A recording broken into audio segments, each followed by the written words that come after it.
What's up everyone, how's it going? So in today's video we have some pretty big news to go over, some of it being really good and then some of it being sort of bad at the same time. So it's kind of an interesting news update video. But let's jump right into it. So yesterday Ben Walke or Forge did make a quick post talking about the Battle of Scarif update, and he did have to give some unfortunate news. And he basically just talks about that because the team is working from home, they are going to have to move the Battle of Scarif update to mid-April. He says that that is their new target time frame, but as the situation continues to develop, they will keep us posted on any future timing adjustments. So like I said, yes, that is unfortunate news, but at the same time, I personally was kind of expecting it because I can't even imagine how hectic it would be to have to completely work from home all of a sudden due to the virus that is going around. I mean, it is pretty understandable. And I am assuming that the update was originally supposed to release tomorrow, but it is being pushed forward, or back I should say, to mid-April.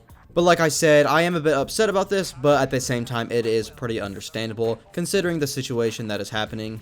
But he also gave some pretty interesting details about the update itself and what content is to come.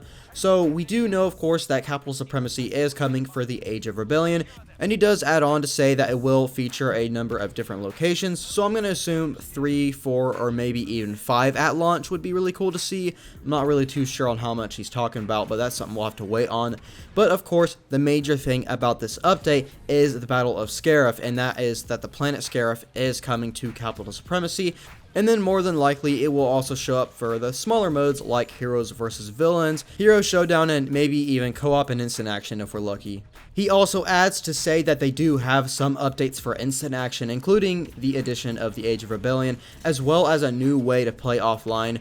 So obviously that is a really broad statement to make about the new way to play offline and then instant action changes. We really have no idea.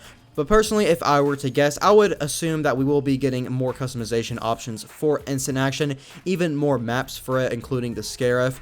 Some maps that I would love to see are the Naboo hangar map that we actually see Darth Maul and Obi-Wan fight in. This, of course, is already a map in Heroes vs. Villains and Blast, I believe, and then Hero Showdown, of course. So it'd be really great to see this come for instant action and even co-op if they wanted to, because it is one of my favorite maps in the game, and it is unfortunate that it isn't available for most modes. But what's really got me intrigued is the fact that he says both co-op and Heroes vs. Villains will be receiving some additional locations.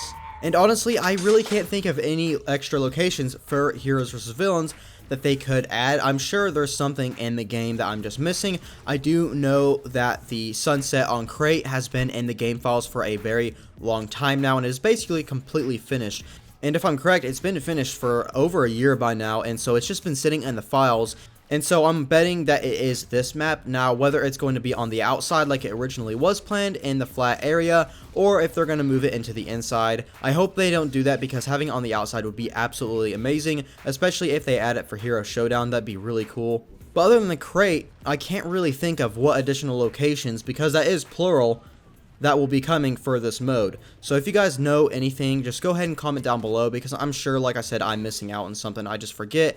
But now that I think about it, I don't believe the Resistance and First Order ships are in this mode. So maybe it's those two that they're talking about. I'm really not too sure, because I do know that they did add the Separatist Dreadnought and the Republic Vendor as maps for this mode. So maybe they're going to be doing the same thing for the Resistance and First Order. But at the same time, I thought they already added those. I really have no idea. But go ahead and comment down below if you guys have any ideas. This is pretty much what happens when all you play is offline modes now. I really have no idea what maps are even in multiplayer anymore. But next up on the news, I know I dragged on a little bit for that, but we actually have some pretty cool additions coming to this game regarding hero and villain appearances. So after the statement about extra co-op and Heroes vs. Villains maps, he did say that they are going to bring in some additional hero and villain appearances that are going to be coming with this update. And then he finally finished it off saying, "What fun," at the end of the statement. So why he said what fun? Well, it's pretty much not confirmed, but I'm going to go ahead and bet that we are getting Darth Maul skins, because if you go through Ben Walke's replies and stuff, he is constantly responding to people with a gif of Darth Maul saying, "What fun." I made a video talking about this, or at least it was a topic in one of my videos, and so I basically said to take it with a grain of salt, as he really likes Darth Maul. But the fact that he included it in here at the end of the statement saying new hero and villain appearances are coming pretty much, for me at least, confirms that new Darth Maul skins, or at least one of them, will be coming. Now again, I'm not saying that that is confirmed or anything, but for me, I'm going to go ahead and have my expectations towards we will be getting one, because I really don't know why he would be teasing it that way for so long and doing all these gifts, and then adding it at the end of the statement talking about villain appearances. Especially considering the fact that Darth Maul appearances are something that the fans or the community have been wanting for so long now, and we don't have any at the moment, and there's just so many to choose from. They could have his solo appearance, his appearance from the new Clone Wars season, or even just a simple hooded Maul would be really cool to see.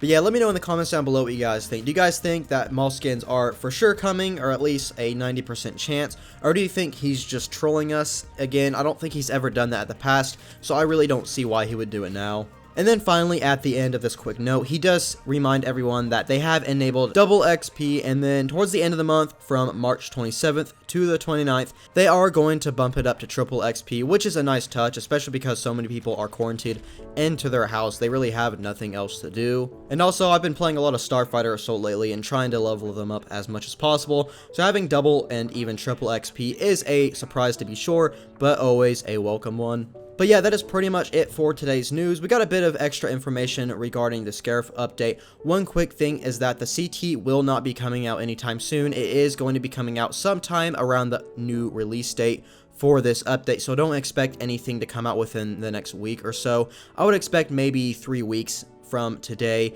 I think that's a reasonable time frame to expect a transmission to come, but I hope you guys did enjoy this news update video. If you did, be sure as always to leave a like on it, as it really helps out the channel a lot. And if you're new, subscribe for more Star Wars news, gameplay, and more, and I'll hopefully see you in the next one.